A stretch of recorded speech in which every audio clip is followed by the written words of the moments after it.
DJ Amit Tiwari अपहर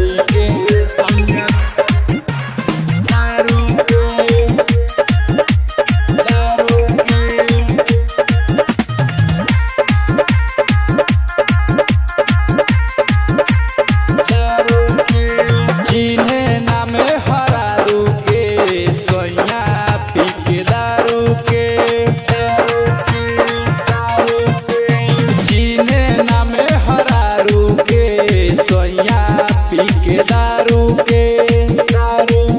अरे बंटी बबली मंगावे अरे बंटी बबली मंगावे रोजडी बनी बजरिया से चीन्हे अरे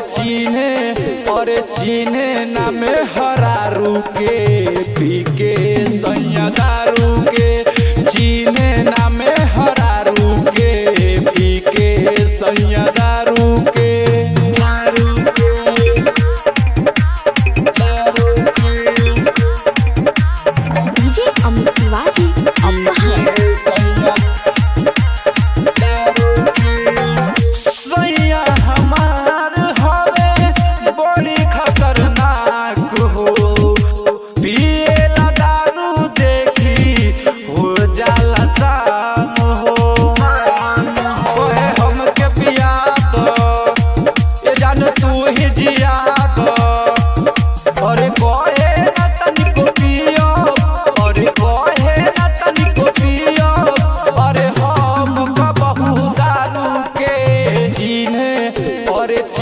चीन्हे नामे हरारू के पी के सैया दारू के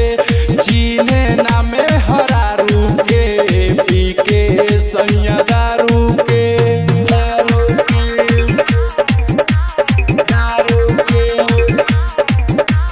डीजे अमित तिवारी अपहर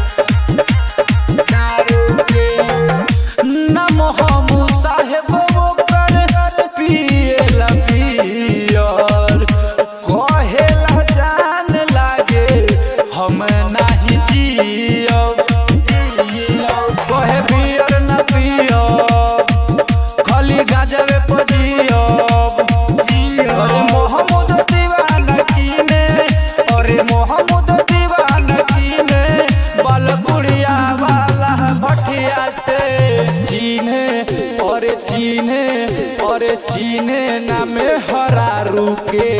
पी के सैया दारू के